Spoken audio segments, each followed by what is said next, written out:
우리 다 같이 찬양하심으로 송구 영신 예배를 시작하겠습니다.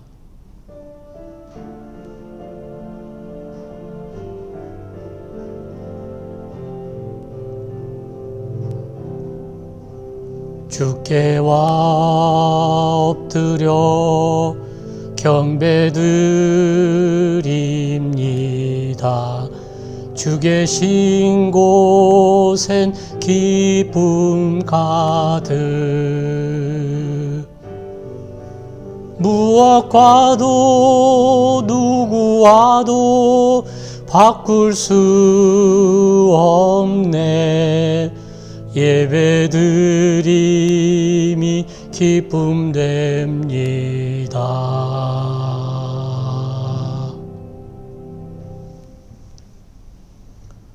내가 사망의 음침한 골짜기로 다닐지라도 해를 두려워하지 않을 것은 주께서 나와 함께 하심이라.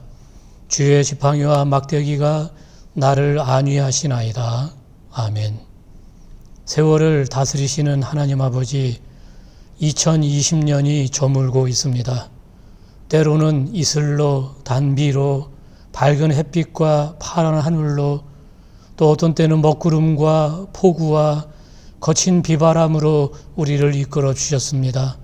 엄하게, 때로는 부드럽게, 그러면서도 우리를 절대 포기하지 않으시고 여기까지 이끌어 주심에 감사드립니다. 사망의 음침한 골짜기 같았던 한 해의 삶을 마무리하고 주님 품에 안겨 더 없는 위로와 만져주심을 경험하고 싶습니다. 오셔서 우리를 안아주시옵소서.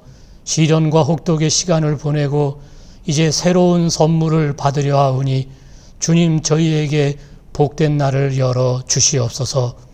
이 예배의 자리에 임하시어 저희가 기쁨과 감사로 예배하게 하시고 우리 모두에게 하늘의 평강과 복을 내려 주시옵소서. 예수 그리스도의 이름으로 기원하옵나이다. 아멘.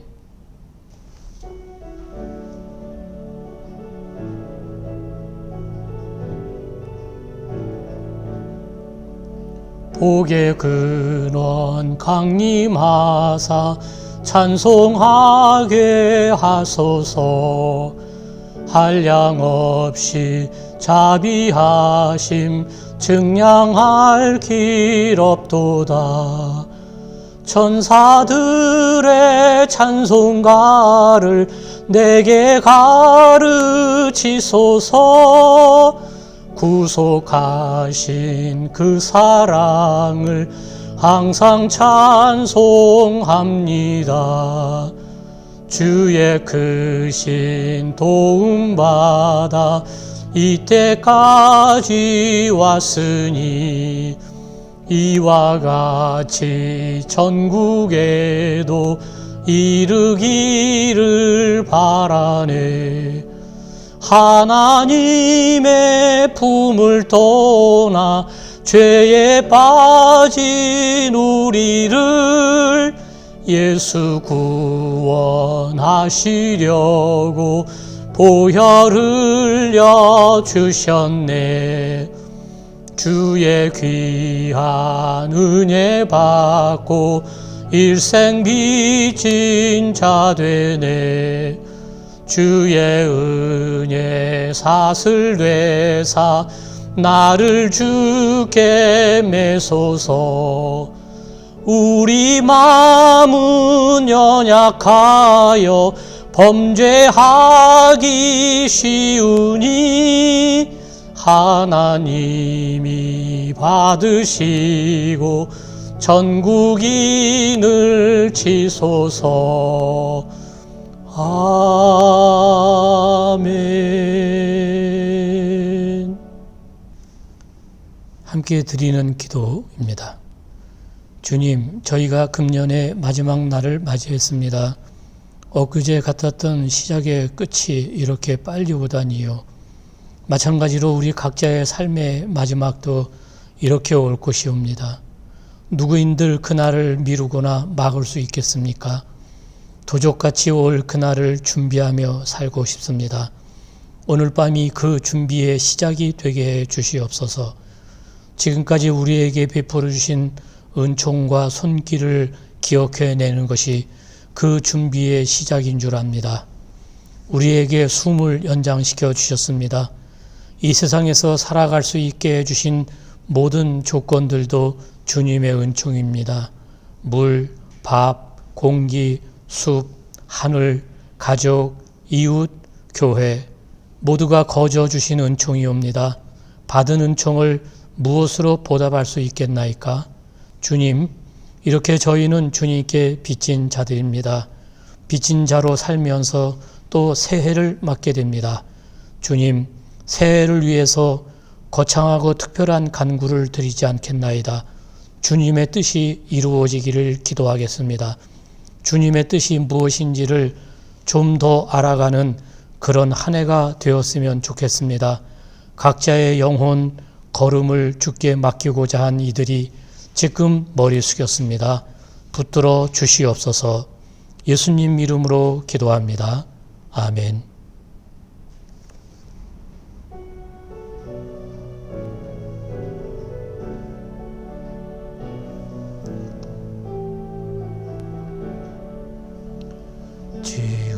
지금까지 지내온 것 주의 크신 은혜라. 한이 없는 주의 사랑 어찌 이루 말하랴. 자나깨나 주의 손이 항상 살펴주시고 모든 일을 주 안에서 형통하게 하시네. 몸도 맘도 연약하나 새 힘 받아 살았네. 물 붓듯이 부으시는 주의 은혜 족하다. 사랑 없는 거리에나 험한 산길에 맬 때 주의 손을 굳게 잡고 찬송하며 가리라. 주님 다시 배올 날이 날로 날로 다가와 무거운 짐 주께 맡겨 벗을 날도 멀잖네. 나를 위해 예비하신 고향 집에 돌아가 아버지의 품 안에서 영원토록 살리라.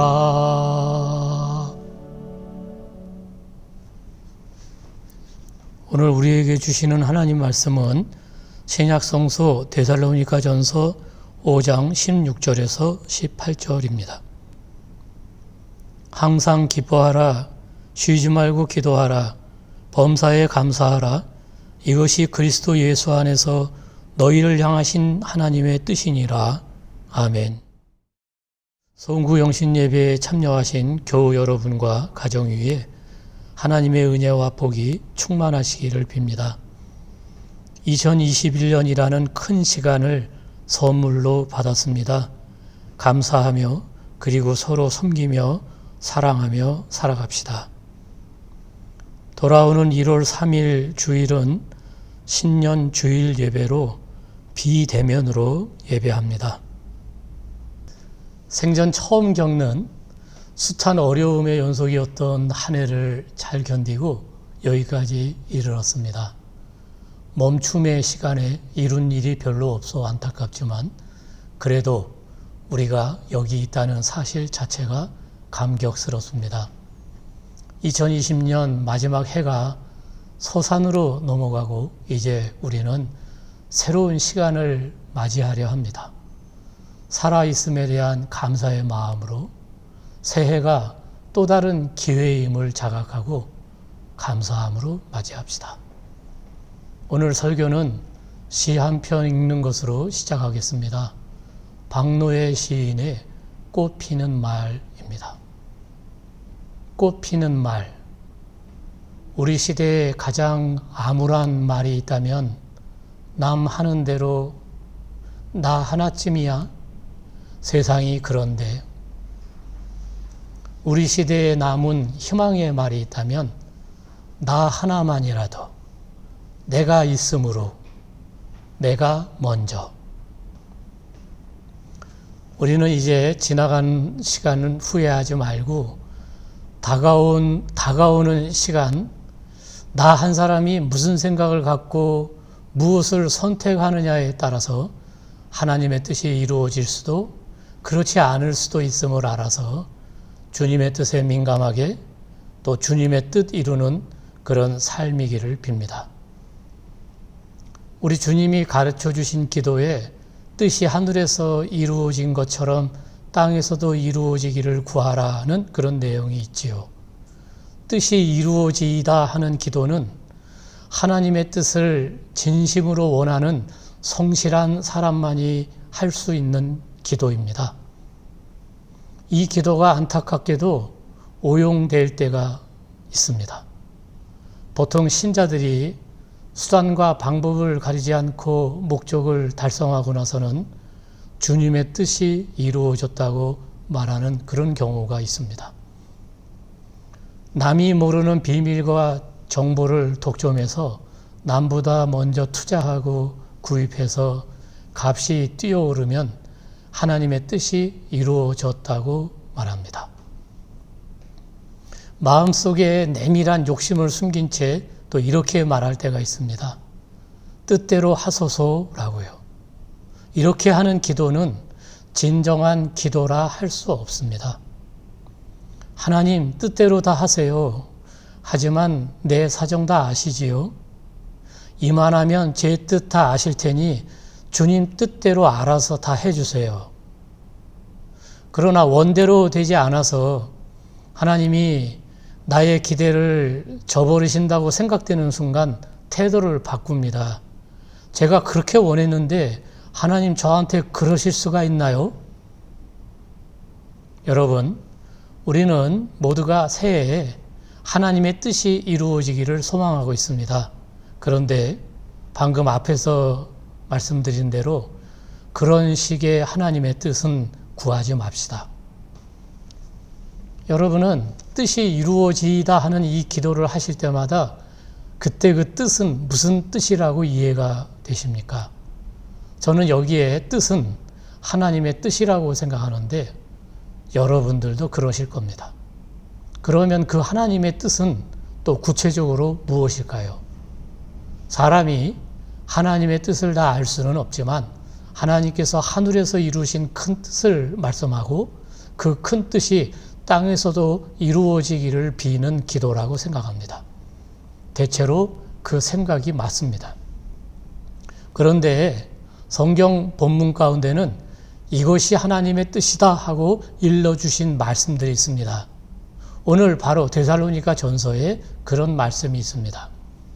사도 바울이 헬라에 있는 데살로니가 교회 신자들에게 편지를 보내면서 그들에게 권면한 내용 중에 이런 말씀이 있습니다. 항상 기뻐하라, 쉬지 말고 기도하라, 범사에 감사하라. 그러면서 바울은 이것이 그리스도 예수 안에서 여러분에게 바라시는 하나님의 뜻입니다. 이렇게 말씀합니다. 여기에 나오는 하나님의 뜻이라고 번역된 헬라어 텔레마라고 하는 단어는 그 앞서 말씀드린 주기도문에 나오는 하늘에서 이루어진 것과 같이 이 땅에서도 이루어지기를 바라는 그 하나님의 뜻을 말할 때 사용된 같은 헬라어입니다. 먼저 항상 기뻐하라 합니다. 저 자신을 이렇게 한번 돌아보면 젊은 시절이나 어린 시절에는 지금보다 훨씬 더 많이 웃었고 기뻐할 일이 많았고 지금보다 훨씬 더 쉽게 기뻐할 수 있었습니다. 뿐만 아니라 지금보다 더 기도하는 것도 쉬웠고 쉽게 감사하였습니다. 마음이 지금보다 더 깨끗하고 단순하고 여렸기 때문이었는지도 모르겠습니다. 그런데 살면 살수록 나이를 더 먹어가면서 일이 왜 이렇게 복잡한 것인지요. 거기에 빨려 들어갈수록 항상 기뻐한다는 것이, 쉬지 말고 기도한다는 것이, 범사에 감사한다. 모든 일에 감사한다는 것이 점점 더 어려워져만 갑니다. 그러다 보니 마음과 몸이 무거워지고 지쳐버립니다. 살면서 나이를 먹어가 보니 이 세상은 기뻐할 일보다 그 반대가 훨씬 많은 세상임을 깨닫습니다. 기뻐하며 살지 않는 것은 아니지만 항상 늘 기뻐하며 살지는 못합니다. 슬플 때도 있고, 아니 슬플 때가 없을 때는 그 대신 서운한 일이 또 많은 세상입니다. 어떤 때는 그것이 확대되어서 우라통이 터질 때도 있고 신경이 무척 날카로워질 때도 있습니다. 이런 것이 심해지면 병이 되겠지요. 실제로 주변에 이런 경우의 사람들을 우리가 쉽게 볼 수 있습니다. 그래서 기쁨, 감사, 기도 이런 것을 못하게 하는 충격적인 일, 끔찍한 일이 우리를 절대로 피해가지 않기 때문에 그럴 때를 대비해서 충격을 좀 줄여주고 완화해주는 그런 장치를 우리 각자의 마음과 삶에 해 놓아야 하겠습니다.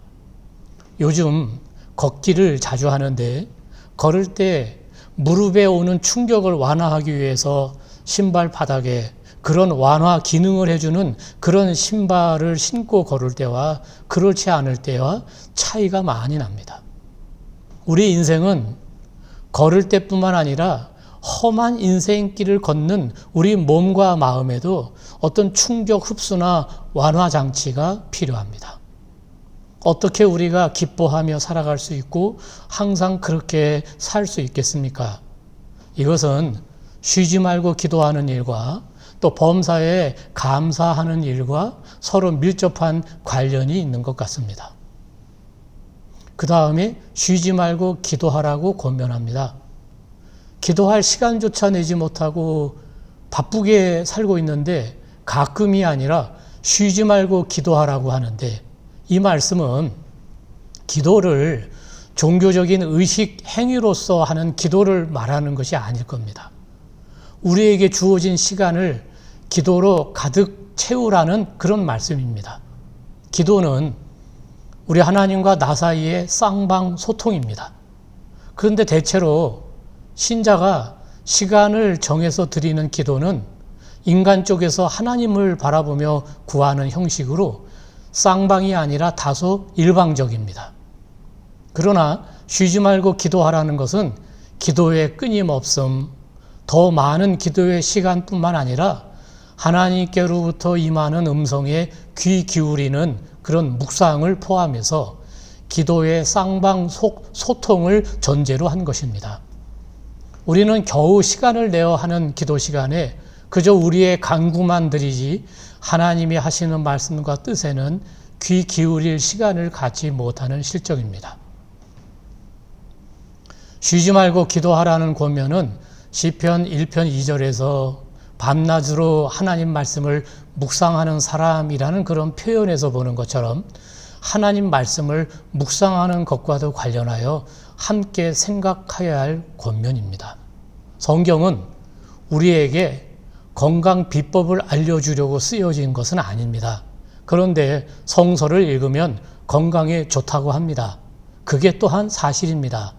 의학을 전공하는 이들도 이런 말을 합니다만 성서를 읽고 그 말씀을 묵상하는 것은 복잡한 생각을 정리하고 또 머리를 비우며 스트레스를 해소해 버리는 것과도 같습니다.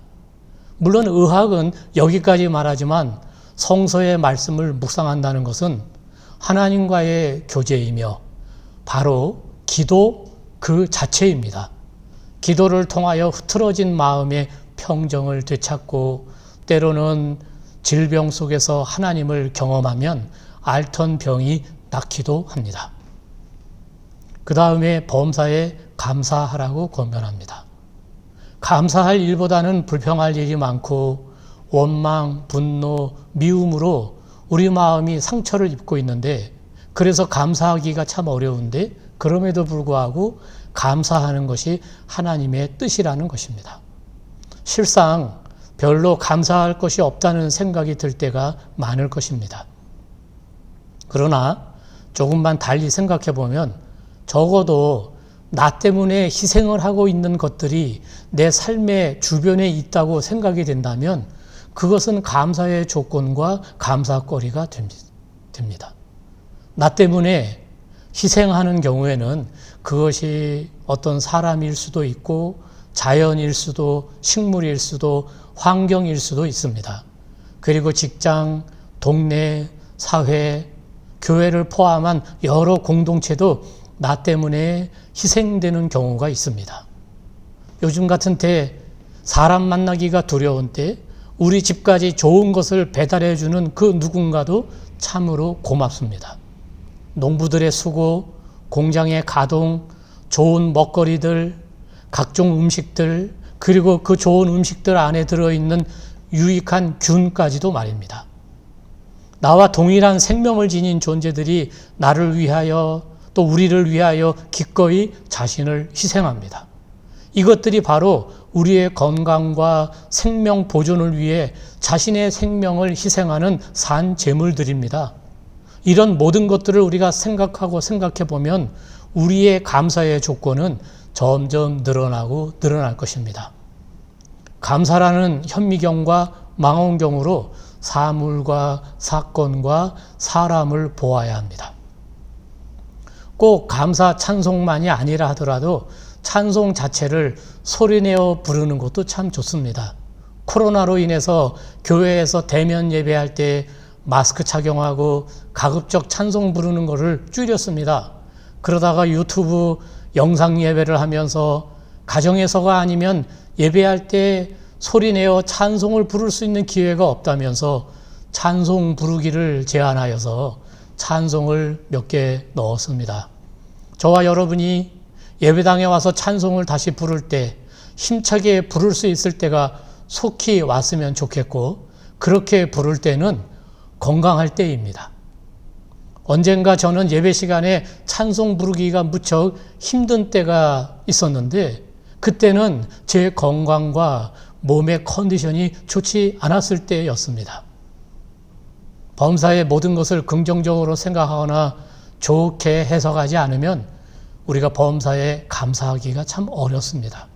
범사에 감사한 마음이 없다면 우리는 미움과 경쟁과 분노와 질투, 좌절, 그리고 긴장 속에서 살 수밖에 없습니다.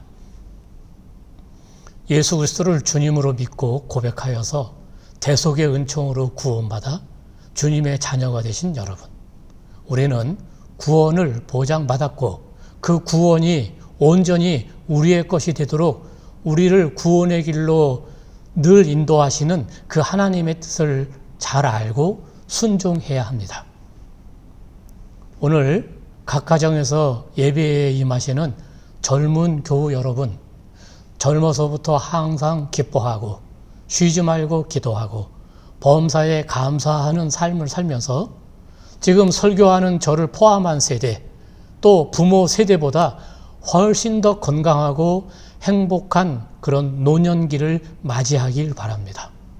행여 탐욕과 욕심 때문에 지나친 업무나 과도한 경쟁을 하거나 지나친 즐거움을 추구하는 일에 매몰되거나 경우에 따라서는 술이나 마약으로 여러분의 육체나 건강을 손상시키는 일이 없도록 하십시오. 목숨 다하는 날까지 후회할 불치의 병에 걸릴 수도 있기 때문입니다. 오늘 예배에 임하시는 장년과 노년층의 자매 형제 여러분, 지금도 사실 늦지 않았습니다. 시편 37편 8절은 노여움을 버려라, 격분을 가라앉혀라, 안달하지 말아라, 이런 것들은 자신에게 해로울 뿐이다, 이렇게 우리에게 말씀합니다. 또 4절에서는 기쁨은 오직 주님에게서 찾아라, 주께서 내 마음의 소원을 들어주신다 하고 또 말씀합니다. 한 해를 보내고 새해를 맞이하시는 우리 사랑하는 교회 여러분, 새해에는 기쁘게 살고 기쁘게 하나님을 섬기고 기쁘게 사람을 섬기는 그런 삶의 기술을 우리 함께 터득하고 실천해 나갑시다. 성령의 능력이 함께하는 교회, 성령의 능력 안에 있는 교회는 이것을 할 수 있습니다.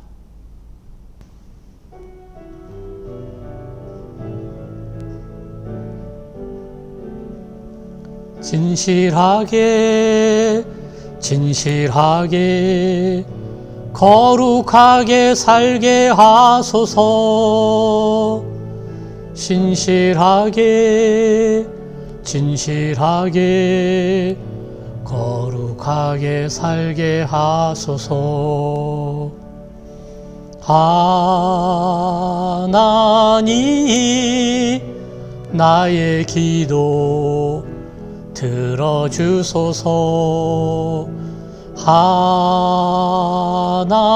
하나님 주의 길로 인도하소서.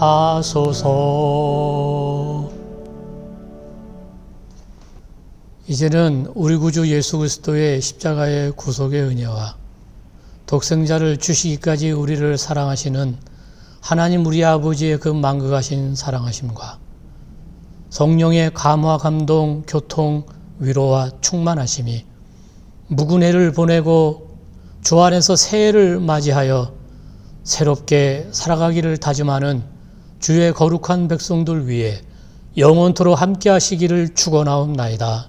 아멘.